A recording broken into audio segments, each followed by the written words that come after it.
ഡോക്ടറെ, സാധാരണ ആളുകൾ ഭക്ഷണം കഴിക്കുന്ന സമയത്ത് നമ്മൾ മൊബൈൽ ഫോണും ടി വിയെ കണ്ട് ഭക്ഷണം കഴിക്കാറുണ്ട്. പ്രത്യേകിച്ച് കുട്ടികളെയൊക്കെ നമ്മൾ ഭക്ഷണം കൊടുക്കുന്ന സമയത്ത് കാർട്ടൂണൊക്കെ കാണിച്ച് ഭക്ഷണം കൊടുക്കാറുണ്ട്.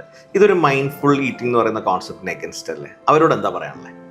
അതെ, നമുക്ക് തന്നെ അറിയാം. നമ്മൾ ആഹാരം കഴിക്കുമ്പം ടി വി അല്ലെ കണ്ടുകൊണ്ട് അല്ലെ ഫോൺ കണ്ടുകൊണ്ട് നമ്മൾ ആഹാരം കഴിക്കും. നമ്മൾ ആഹാരം എന്താണെന്ന് പോലും അറിയുന്നില്ല. അത് നമ്മുടെ ശരീരത്തിൽ എന്ത് തരുന്നു എന്ന് നമ്മൾ അറിയുന്നില്ല. അപ്പോൾ കുട്ടികളുടെ കാര്യം ഒന്ന് ആലോചിച്ച് നോക്കൂ. അവർ ഫുഡ് കഴിക്കുന്ന സമയത്ത് അവർ വേറെ മറ്റ് ഇതിൽ ടി വിയിലോ അല്ലെങ്കിൽ ഫോണിലോ ഒക്കെയാണ് ശ്രദ്ധ എങ്കിൽ ആ ആഹാരം വേണ്ടത്ര രീതിയിൽ അവരുടെ ശരീരത്തിൽ അത് ചെല്ലുന്നില്ല, അല്ലെങ്കിൽ അത് അബ്സോർബ് ചെയ്യപ്പെടുന്നില്ല.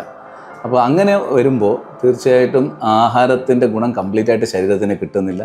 അത് ഭാവിയിൽ പല രോഗങ്ങളുണ്ടാകാനുള്ള സാധ്യതയുണ്ട്. അതുകൊണ്ട് കുട്ടികളെ മൈൻഡ്ഫുൾ ഈറ്റിംഗ് ശീലിപ്പിക്കണം. ആഹാരം എന്താണെന്ന് മനസ്സിലാക്കി അത് പറഞ്ഞു കൊടുത്ത് അതിൻ്റെ ടേസ്റ്റ് മനസ്സിലാക്കി കൊടുത്ത് അതിനെ ആ ഒരു തരത്തിൽ ട്രെയിൻ ചെയ്ത് കൊണ്ടുവരാനായിട്ട് പേരൻസിന് കഴിയണം.